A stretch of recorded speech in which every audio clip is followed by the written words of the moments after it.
তিন বেলার খাবার একসাথে রান্না করে তারপর এক এক করে প্যাক করে করে সময় মতো পাঠিয়ে দেওয়া হয়। আর এইভাবেই চলছে এবার আমাদের রোজার দিনগুলো। তো রোজা মানেই ইফতারি তৈরি করতে হবে, এটা একটা বাঁধা ধরা নিয়ম আছে। সবাই যার যার মতো করে যতটুকু সম্ভব ইফতারি তৈরি করতে চেষ্টা করে।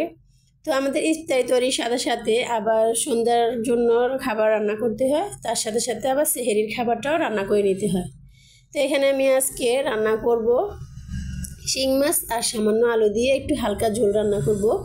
তো তার জন্য আলুটাকে আমি আগে কষিয়ে নিয়েছি, কারণ মাছ আর আলু একসাথে যদি কষাতে যাই তাহলে দেখা যাবে কি মাছগুলো একদম ভেঙে যাবে, যার জন্য আমি আগে আলুটাকে কষিয়ে নিয়েছি। আর এই যে দেখতে পাচ্ছেন আমার চুলার দুই ধারে দুইটা প্রোটেক্টর, এটা হচ্ছে আমার, যেহেতু আমি বারান্দায় রান্না করি, আমার যেহেতু পাখির ঘর নেই, আমি বারান্দায় রান্না করি।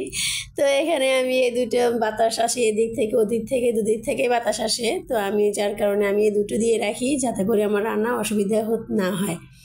তো দেখতে পাচ্ছেন কিছুটা কষিয়ে নিয়ে তারপর হচ্ছে আমি এখানে টমেটো দিয়ে দিয়েছি। আর সর্বপ্রথম কিন্তু আমি ছোলা, তারপরে হচ্ছে পেঁয়াজু, আলু চপ, বেগুনি এগুলো কিন্তু তৈরি করে নিয়েছি।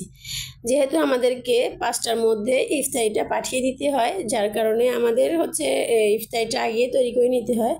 তো সেই সাথে হচ্ছে আমি খেজুর, তারপরে শরবত সব কিছুই রেডি করে নিয়েছি, সাথে সাথে রান্নাগুলো রেডি করছি আস্তে আস্তে করে। আমার মেয়ে আছে, যেহেতু আমার মেয়ে আমাকে কাজে হেল্প করে। আসলে একটা মেয়ে না থাকলে বোঝাই যায় না, আসলে মায়েদের কষ্টগুলো কেউ বুঝতে পারে না মেয়ে ছাড়া। তো আমার মেয়ে আমার হাতে হাতে প্রায় অনেক কাজ করে দেয়, যার কারণে আমি একটু স্বস্তি পাই। না হলে ছোটো ছোটো দুটো বাচ্চা নিয়ে আমি আসলে কাজ করতে আমার কিন্তু খুবই কষ্ট হয়ে যেত। তো আল্লাহ আমার মেয়েটাকে ভালো রাখুক, আমি চাই মেয়েটা যেন সুস্থ থাকে, ভালো থাকে, নিরাপদে থাকে।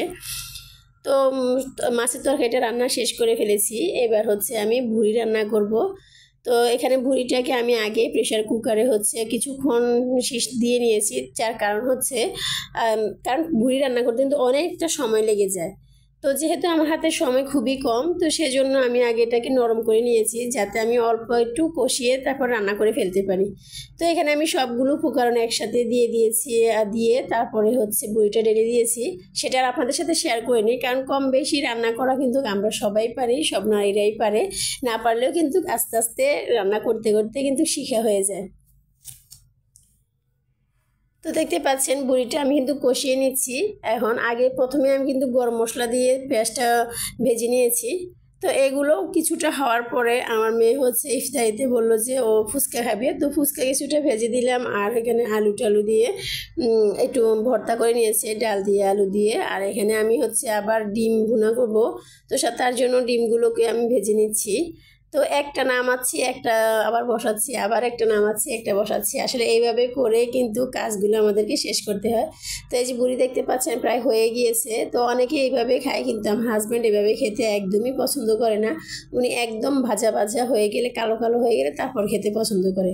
তো ডিম ভুনাটা কিন্তু অসাধারণ হয়েছিল খেতে। আজকের মানে যতগুলো রান্না করেছি আমি, শিং মাছের ঝোল, ভুড়ি, তারপরে ডিম ভুনা, সবগুলো খাবার কিন্তু অসাধারণ টেস্টি হয়েছিল।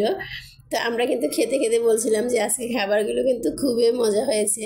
তো রান্না বান্না শেষ করে হচ্ছে আমরা ইফতারে বসে গেছি। তো ইফতার করা শেষ দিকে। তো সবাই আমাদের জন্য দোয়া করবেন, আর সবাই ভালো থাকবেন, সুস্থ থাকবেন। আল্লাহ হাফিজ, আসসালামু আলাইকুম।